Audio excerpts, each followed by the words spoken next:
En las sombrías profundidades de la mente humana existen abismos insondables que desafían toda la comprensión racional.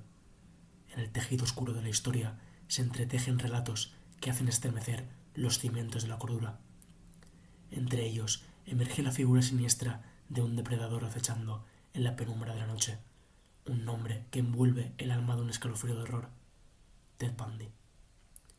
Adentrémonos en el abismo de la psique retorcida de un monstruo moderno, destrañando los oscuros secretos de su mente perturbadora y los escalofriantes detalles de sus crímenes inimaginables. Preparémonos para un viaje al corazón del terror humano, donde la línea entre el bien y el mal se desvanece en las sombras de la locura. Ted Bundy, un nombre que aún susurra el eco de la muerte, un legado que perdura en la oscuridad de la historia, invitándonos a confrontar nuestros más profundos temores y a cuestionar la naturaleza misma de la maldad. Ted Bundy, nacido como Theodore Robert Bundy el 24 de noviembre de 1946 en Burlington, Vermont, fue uno de los asesinos en serie más notorios de la historia de los Estados Unidos. Su historia de vida es compleja y está marcada por una serie de eventos que podrían haber contribuido a su desarrollo como criminal. Bundy nació de una madre soltera, Eleanor Louise Cowell, quien lo dio a luz en un hogar para madres solteras. Aunque no se sabe mucho sobre su padre biológico, Bundy creció creyendo que sus abuelos maternos eran sus padres y que su madre biológica era su hermana mayor, una fachada que la familia mantuvo durante años. Esta confusión en su origen podría haber tenido un impacto en su psicología, aunque no se puede afirmar con certeza. Durante su infancia, Bundy se mudó con su madre y su nuevo esposo a Tacoma, Washington, donde se crió. Se ha especulado mucho sobre su infancia, con algunas fuentes sugiriendo que pudo haber experimentado abusos, aunque esto no está confirmado. Desarrolló una personalidad aparentemente normal y fue descrito como un estudiante inteligente y carismático durante sus años escolares. Algunos detalles de su infancia y adolescencia sugieren que pudo haber experimentado cierta disfunción familiar. Por ejemplo, hubo cierta confusión sobre su origen y su madre solía cambiar su apellido, lo que pudo haber tenido un impacto en su identidad. Además, hay informes no confirmados de que Bundy pudo haber sido maltratado por su abuelo, a quien inicialmente creía su padre. No obstante, es importante tener en cuenta que la mayoría de las personas que experimentan dificultades en la infancia no se convierten en asesinos en serie. El caso de Bundy es complejo y ha sido objeto de numerosos análisis psicológicos y criminales para intentar comprender los factores que contribuyeron a sus acciones posteriores, ya que un asesino en serie con un pasado atormentado por abusos y discusiones familiares tiene muchas más posibilidades por acabar convirtiéndose con una persona con esta psicopatía. Pero lo que le hace de especial a Bundy es la poca información que hay sobre su infancia, ya que en muchas ocasiones y en muchas entrevistas a Bundy le cambiaban los ojos de color, exactamente a azul, cuando él era de ojos oscuros. Esta capacidad fue documentada por Stephen Macout, quien pasó más de 90 horas reunido con Ted Bundy. Según Macout, le cambiaban los ojos de color cuando hablaba sobre cómo torturaba y asesinaba a sus víctimas. Este rasgo destaca que era un maniático que era capaz de cambiar sus ojos de color cuando a su mente le apetecía matar y asesinar. Después de graduarse de la escuela secundaria en 1965, Bundy estudió en la Universidad de Puget Sound durante un año para estudiar idiomas chinos.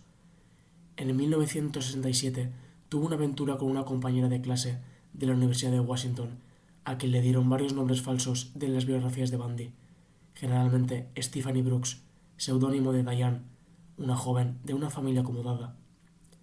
Brooks fue el sueño hecho realidad de Bundy, pero 2 años después ella se graduó en psicología y finalizó la relación por considerar que su pareja era indiscreta y carecía de objetivos claros en la vida.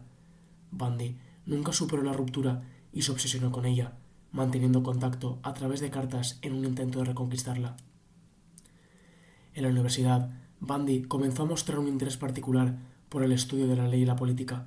Se graduó de la Universidad de Washington en 1972 con una licenciatura en psicología.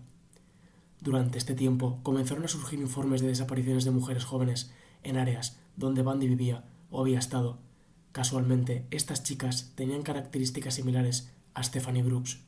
En 1968 abandonó la universidad y consiguió una serie de trabajos con salario mínimo. Se convirtió en conductor y guardaespaldas de Arthur Fletcher durante su candidatura a vicegobernador de Washington. Al mismo tiempo, empezó una relación con Elizabeth Kloepfer, divorciada y con una hija pequeña. Conectaron muy bien, pero lo único que no sabía es que Bundy había estado saliendo con una chica de San Francisco, California, con la que se seguía escribiendo cartas. Bundy finalmente fue admitido en la Universidad de Puget Sound y en la de Utah. Al mismo tiempo, se unió también al Partido Republicano de los Estados Unidos. Durante un viaje a California por el Partido Republicano en el verano de 1973, Bundy se reencontró con Brooks, con la que mantuvo una relación que duró entre el verano e invierno de ese mismo año. Ella quedó sorprendida por sus notables cambios. Bundy ahora era un profesional y parecía estar en auge en su carrera legal y política.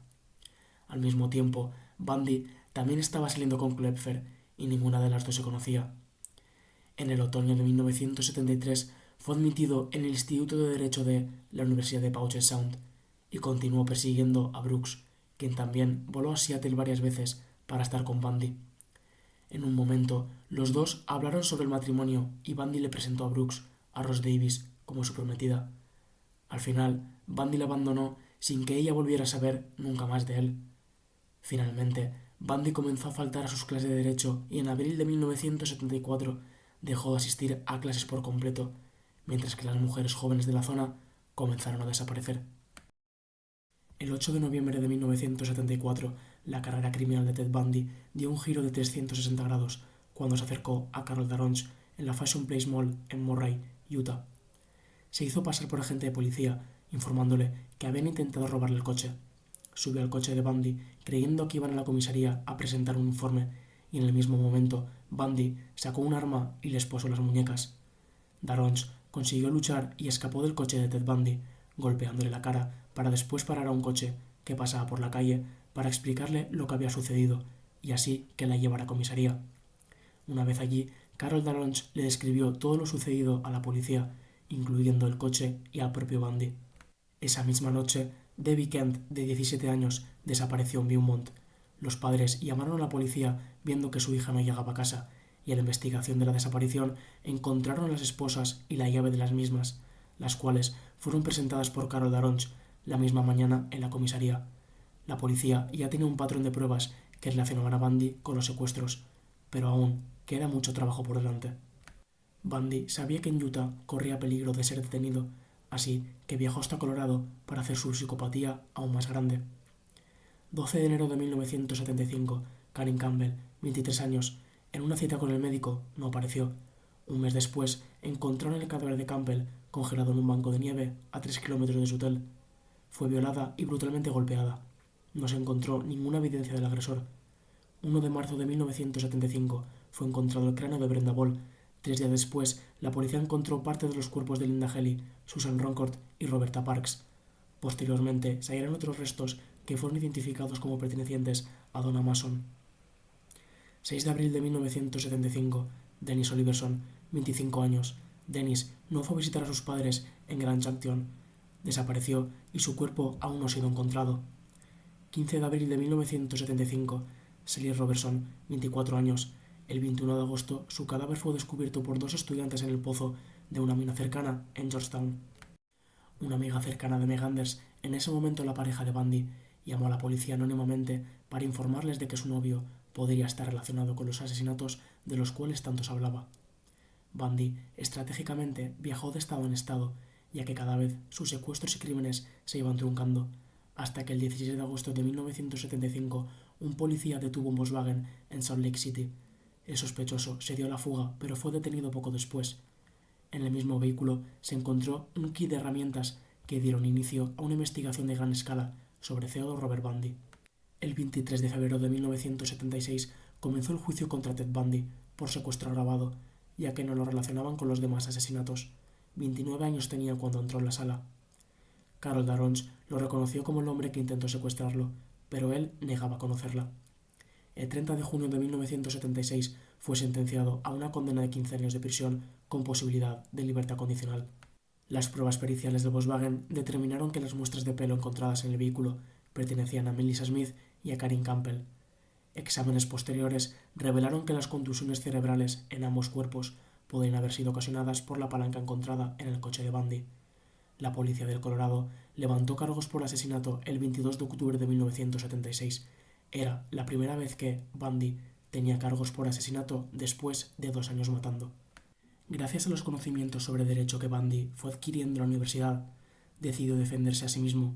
Por ese motivo, se le permitió visitar la biblioteca de la corte de Aspen, en Colorado. El 7 de junio de 1977 saltó desde la ventana de la biblioteca lesionándose del tobillo. Aún así, consiguió escapar sobreviviendo, robando y durmiendo en una cabaña abandonada. Fue capturado cuando intentó robar un Volkswagen con las llaves puestas. El 30 de diciembre volvió a escapar trepando el techo de una de las estaciones de la cárcel. Hasta la mañana siguiente no se dieron cuenta de su desaparición. Esta vez huyó a Chicago y Florida bajo el seudónimo de Kenneth Misner. El 14 de enero de 1978, el edificio de la fraternidad Chi Omega estaba semivacío, cuando Anita Nervi le extrañó ver su puerta vacía y decidió esconderse. Al ver a un hombre con una carpeta y una gorra azul, fue a buscar a su amiga, creyendo que habían entrado a robar. A esta la encontró en el pasillo gravemente herida. Otra compañera, Kedley Kleiner, fue hallada con vida, aunque malherida, en su habitación. La policía encontró el cadáver de Lisa Levy, fue golpeada en la cabeza y violada brutalmente. Encontraron también el cadáver de Margaret Bowman, estrangulada mientras dormía con un golpe en la cabeza que le destrozó el cráneo. No lejos de la fraternidad, Bundy atacó a Shirley Thomas, que sobrevivió a una paliza brutal. El 9 de febrero de 1978 secuestró a Kimberly Leach, de 12 años. Testigos la vieron subir en una camioneta blanca. Bundy la secuestró y agredió sexualmente, mientras regresaba a la escuela por un bolso que había olvidado. 8 semanas después fue encontrado su cuerpo. Finalmente, el oficial David Lee lo detuvo después de una corta persecución y una breve lucha. Era su tercera detención. El 17 de febrero de 1978 se le tomó declaración y reveló su nombre, ya que había dudas sobre su identidad, dado el diferente modus operandi observado en Florida. Bundy manifestó su descontento cuando el oficial de policía que le tomó sus datos preguntó cómo se escribía su nombre, ya que Bundy esperaba que todos ya lo supieran. El 25 de junio de 1979, en Miami, Florida, se le juzgó por los crímenes de la fraternidad Chi Omega. Fueron nombrados como los delitos de la década y tuvieron tal impacto en la opinión pública que hicieron que gran parte de los estadounidenses consideraran a Bundy como la encarnación del mal. Bundy prescindió de abogado y se defendió a sí mismo, pero las evidencias contra él serían aplastantes. Primero fue el testimonio de Anita Nervi, que lo señaló como el hombre al que vio salir de la fraternidad con una gorra puesta. Después subió al estrado el odontólogo Richard Soberon, quien determinó que las marcas de dientes encontradas en el cuerpo de Levy coincidían con la dentadura de Bundy. Testigos de cargo y descargo fueron llamados por ambos lados para la defensa, incluyendo a Louis Bundy. Bundy lloró durante el testimonio de su madre, una muestra de emoción fingida. Al jurado se le permitió escuchar los detalles del secuestro de Orange. El 24 de junio de 1979, 6 horas después del comienzo del juicio, Bundy fue declarado culpable por los asesinatos en la fraternidad Chi Omega. Afirmó ser víctima de una farsa, de un juicio injusto y abusivo, por lo que no tenía que pedir clemencia por algo que no había cometido. Bundy seguía con su estrategia de manipulación hasta el final. Fue condenado por el juez Coward a pena de muerte en la silla eléctrica. Para retrasar su ejecución, ya que se retrasaron anteriormente 2 fechas, Bundy se inventó asesinatos proporcionando datos inconexos para así ganar tiempo con las reconstrucciones y búsquedas. Llegó hasta ayudar a la policía a encontrar a un asesino, ya que nadie conocía el comportamiento de un asesino mejor que él. Bundy llegó a su fin siendo ejecutado el 24 de enero de 1989 y declarado muerto a las 7:16 am con 42 años. 24 de noviembre de 1946, 24 de enero de 1989, 43 años. 43 años fueron los que mantuvieron en vida a una de las personas más infames, perturbadoras y siniestras que ha existido en el mismo planeta que nosotros. Una persona capaz de manipular, capaz de pasar desapercibido y capaz de poder crear tanto mal sobre una persona. El caso de Ted Bundy es un recordatorio sombrío de la capacidad humana para el mal y la crueldad. Su historia nos obliga a reflexionar sobre la naturaleza de la maldad y las complejidades de la mente humana. Aunque Bundy ya no está entre nosotros, Su legado perdura como un recordatorio de los peligros que pueden acechar detrás de una apariencia encantadora y una carisma superficial. Nos insta a permanecer vigilantes y a no subestimar las señales de alerta que podrían indicar la presencia de un peligro mucho más oscuro. Está todo bien. Esas fueron sus últimas palabras antes de que la silla eléctrica descargara los denominados vatios del castigo, que algunos oficiales que estuvieron presentes en la ejecución los nombraron así para mofarse del demonio. No olvides suscribirte ahora y unirte a nuestra comunidad de investigadores en busca de la verdad. Rastros perdidos, donde los secretos más profundos encuentran la luz. Recuerda que, a veces, el mayor terror está en el poder de la mente humana para crear sus propios monstruos.